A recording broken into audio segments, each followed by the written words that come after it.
Assalamualaikum warahmatullahi wabarakatuh. Learning Journal tanggal 24 September 2021. Perkenalkan, nama saya Panji Rianto. Saya peserta Latsar Kabupaten Lingga tahun 2021, golongan 3, angkatan 1, kelompok 2.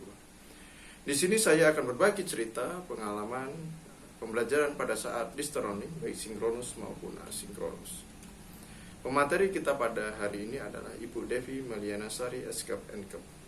Pembahasan pada hari ini adalah pada agenda 2, yaitu nilai-nilai dasar pegawai negeri sipil.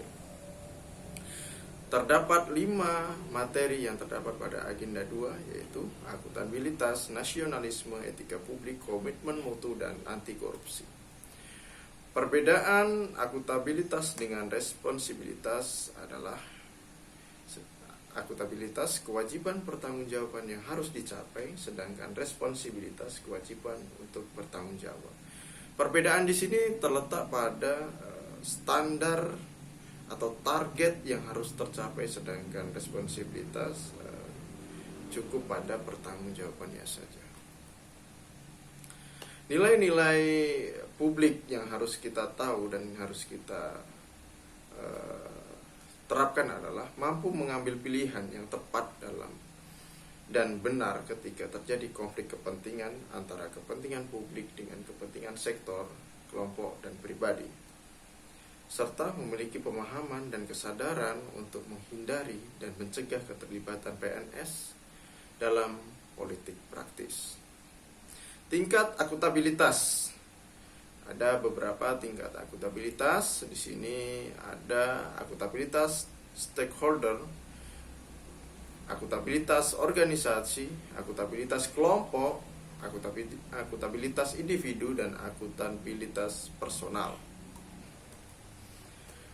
Font dan perilaku korup adalah penyalahgunaan kewenangan akan berdampak pada praktik kecurangan atau fraud, yang diartikan sebagai sekumpulan tindakan yang tidak diizinkan dan melanggar hukum yang ditandai dengan adanya unsur kecurangan yang disengaja. PNS akuntabel, apa itu?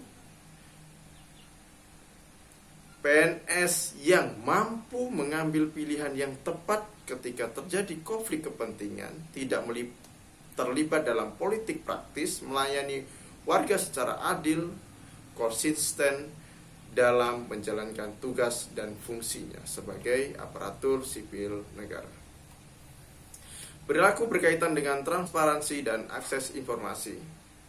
Salah satunya adalah PNS tidak menggunakan informasi resmi atau dokumen yang diperoleh selain seperti yang dipersyaratkan oleh hukum atau otoritas yang diberikan oleh institusi. Menghindari perilaku curang dan korup, yaitu PNS tidak terlibat dalam penipuan atau korupsi.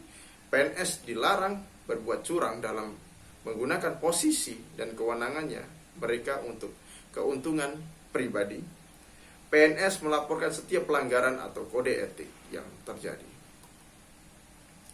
Perilaku yang berkaitan dengan konflik kepentingan, ini yang harus kita ketahui bersama adalah ketika konflik kepentingan yang timbul antara kinerja tugas publik dan kepentingan pribadi atau personal, maka PNS dapat memilih kepentingan umum di atas kepentingan pribadi. Kesimpulannya adalah PNS yang akuntabel adalah PNS yang mampu mengambil pilihan yang tepat ketika terjadi konflik kepentingan, tidak terlibat dalam politik praktis, melayani warga secara adil dan konsisten dalam menjalankan tugas dan fungsinya.